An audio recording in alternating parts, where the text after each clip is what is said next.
Hello students, मैं आज class 10th का लाइफ प्रोसेस का नेक्स्ट लेक्चर लेके आई हूँ, जो कि हमने कल अधूरा छोड़ दिया था, जिसके अंदर हमने बात की थी कि हार्ट का डायग्राम क्या होता है। इसके अंदर 4 चैम्बर्स होते हैं, 2 ओरिकल और 2 वेंट्रिकल। और यही 4 चैम्बर्स जो होते हैं ये क्या करते हैं, ये राइट पोर्शन को लेफ्ट पोर्शन के साथ मिलने से रोकते हैं, क्योंकि एक तरफ हमारा ऑक्सीजनेटेड ब्लड होता है और एक तरफ हमारा डीऑक्सीजनेटेड ब्लड होता है, यानी कि ऑक्सीजन युक्त और ऑक्सीजन रहित ब्लड होता है। और अगर ये दोनों आपस में मिक्स हो जाते हैं तो इससे क्या हो जाएगा, हार्ट फेलियर के चांसेस बढ़ जाते हैं। इसीलिए इनके बीच में जो, अगर ये एक दीवार जैसी बात करूं मैं, ये दीवार है, ये क्या है, ये सेप्टम की तरह बात काम करती है। ये एक दीवार है जो कि आपस में इनको मिलने नहीं देती। तो ये चीजें हमने कल कर ली थी कि सुपीरियर वेना कावा है, इंफीरियर वेना कावा है, ये अरोटा है, ये पल्मोनरी आर्टरी है और ये पल्मोनरी वेन है। और हमने देखा था कि जब पल्मोनरी वर्ड ऐड हो जाता है तो उसका, यानी कि फुसफुस वर्ड जब ऐड हो जाता है तो उसका जो मीनिंग है वो डिफरेंट हो जाता है, उल्टा हो जाता है। अदरवाइज आर्टरी हमेशा ऑक्सीजनेटेड ब्लड लेके जाती है और वे हमेशा डीऑक्सीजनेटेड ब्लड लेकर जाती है। तो चलिए आज हम पढ़ते हैं अपना डबल सर्कुलेशन ऑफ ब्लड, दोहरा परिसंचरण रक्त का। दोहरा परिसंचरण का मतलब है कि रक्त हृदय के अंदर 2 बार आता है और 2 बार जाता है, ठीक है। इसी प्रकार से इसको हम कहते हैं डबल सर्कुलेशन ऑफ ब्लड। तो सबसे पहले हम बात करते हैं कि होता क्या है। इंफीरियर वेना कावा हमारे शरीर के, ये जो इंफीरियर वेना कावा है ये हमारे शरीर के नीचे वाले हिस्से से ब्लड लेकर आती है, ठीक है। हृदय से नीचे वाला जितना भी हिस्सा है उस सारे से ये ब्लड लेके आएगी। और कौन से वाला ब्लड लेके आएगी, डीऑक्सीजनेटेड, जो यूज कर ली गई है ऑक्सीजन उसके बाद जो बच जाता है वो ब्लड लेके आएगी। और ये जो सुपीरियर वेना कावा है ये हृदय से ऊपर वाले भाग से डीऑक्सीजनेटेड ब्लड लेकर आएगी। और ये दोनों अपना ब्लड कहाँ छोड़ देंगी, यहाँ पर राइट ओरिकल के अंदर, ठीक है। यानी कि ये हमारे राइट ओरिकल में आलिंद में छोड़ देती हैं। उसके बाद ये राइट ओरिकल जब इस बॉल के ऊपर प्रेशर क्रिएट करेगा, यहाँ पर बॉल है, ये बॉल बंद है, लेकिन जब इसके ऊपर प्रेशर लगेगा तो ये बॉल खुल जाएगा और ये अपना जो ब्लड है, डीऑक्सीजनेटेड ब्लड है। अगर मैं इसको सिंबल ऐसा दिखा देती हूँ तो आप ये मानकर चलिएगा कि यहाँ पर क्या है, ऑक्सीजन रहित, -O2 लिखा मैंने, तो आपको याद रखना है ये ऑक्सीजन रहित है। यहाँ पर भी ऑक्सीजन रहित जो ब्लड है वो वेंट्रिकल में जाएगा, यानी कि नीले में जाएगा, राइट नीले में। और वहां से ये कहाँ चला जाएगा, इस वाली वे, ये वाला जो रास्ता है, इस वाले रास्ते से ये हमारा कहाँ निकल जाता है, ये इधर चला जाता है पल्मोनरी आर्टरी में।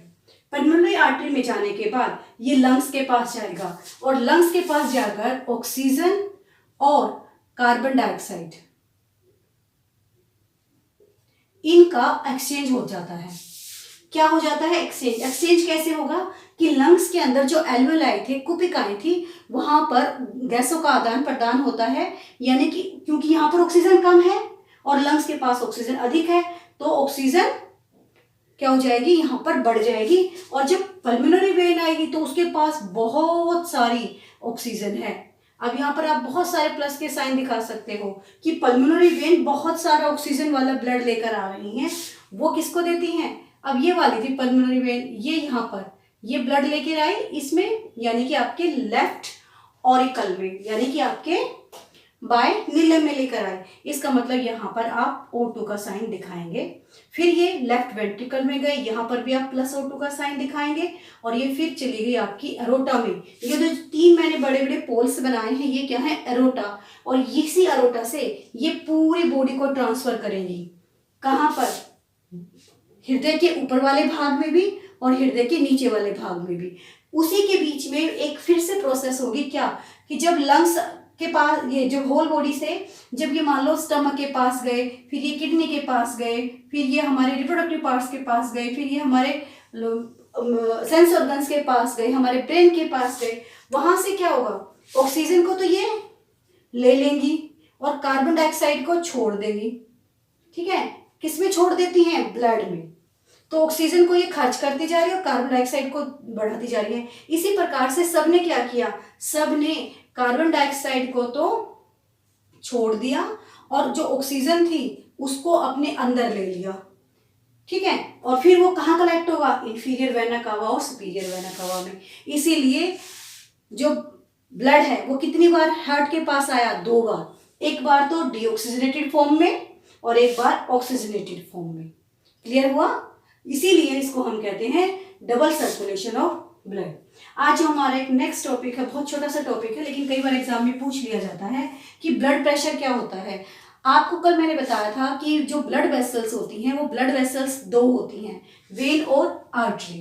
ठीक है, वेन और आर्टरी, इनकी क्या होती है, दीवारें होती हैं। जो आर्टरी होती है वो बहुत अधिक प्रेशर का ब्लड लेके जाती है, इसीलिए उसकी थिक होती हैं वॉल, और जो वेन होती हैं वो पतली होती हैं। ठीक है, कई बार को आपको इंजेक्शन लगाते हुए भी याद हो कि डॉक्टर ने कहा होगा आपकी तो वेन नहीं मिल रही है। ठीक है, इसीलिए ये क्या होती है, वेन और आर्टरी, ये एक प्रेशर क्रिएट करती हैं। यानी कि जब आपका ब्लड आर्टरी और वेन के ऊपर एक प्रेशर क्रिएट करता है, उस प्रेशर को हम कहते हैं blood pressure. That means pressure create by the blood on the blood vessels, it is called as the blood pressure and it is written as 120 by 80 mm of mercury, क्योंकि इसे हम मरकरी स्फेगेनोमीटर जो होता है एक यंत्र होता है जिसे हम क्या मापते हैं, अपना ब्लड प्रेशर। और ये 2 कंडीशंस में होता है। इसको कहते हैं हम अपर लिमिट होती है ये 120, ठीक है, और 80 लोअर लिमिट होती है। ठीक है, तो इसके अंदर हम प्रेशर क्रिएट करते हैं। पहले ऊपर वाला प्रेशर स्टडी करते हैं, उसको 120 बोलते हैं, और नीचे वाले के प्रेशर को 80 mm ऑफ मरकरी बोला जाता है। ये एक अडल्ट ह्यूमन बीइंग का है। लेकिन कई कंडीशंस में जब हाइपरटेंशन होती है, उस हाइपरटेंशन का नाम ही यहाँ से जनरेट हुआ है। अगर ये ऊपर वाली मात्रा जो है ये 140 हो जाए और नीचे वाली 90 हो जाए तो इसे हम कहेंगे hypertension in blood, that means rise in blood pressure. और अगर ये 100 और 60 हो जाए तो इसे हम कहेंगे ब्लड प्रेशर का लो हो जाना। तो ये हमारा क्या है, रक्त दाब यानी कि ब्लड प्रेशर। नेक्स्ट आपका लिम्फ। लिम्फ क्या है, जिस प्रकार से आपकी पूरी बॉडी के अंदर, आपने कई बार डायग्राम ऐसा देखा होगा, इस तरीके से एक डायग्राम दिखाते हैं। जिस प्रकार से ब्लड बह रहा है उसी के साथ एक बिल्कुल कलरलेस सब्सटेंस, बिल्कुल ट्रांसपेरेंट ऐसी ही नलियां रहती हैं, उसको कहते हैं लिम्फ। और ये किस चीज से मिलता है, जो हमारे स्मॉल इंटेस्टाइन है या जो हमारा स्टमक के अंदर से जो लिपिड है उसको एब्जॉर्ब कर लिया जाता है, वो एक सोल्यूशन के साथ, वाटरी सब्सटेंस के साथ मिल जाता है, जिसके अंदर प्रोटीन भी होते हैं और जो आपकी प्लेटलेट सेल्स हैं वो भी होती हैं। तो ये किसका निर्माण करती हैं, लिम्फेटिक टिश्यू का, लिम्फेटिक उत्तक का, लसिका उत्तक का निर्माण करती हैं, जो कि हमारी अनुरक्षण में और शरीर के बाकी कार्यों में सहायता करते हैं। तो स्टूडेंट्स, ये आज हमारा जो सर्कुलेशन था यानी कि वहन जो था वो ह्यूमन के कंसर्न में कंप्लीट हो गया है। कल हम बात करेंगे how transport occur in plants, plant के अंदर किस प्रकार से वहन तंत्र काम करता है। तो हम कल मिलते हैं, स्टे विद अस।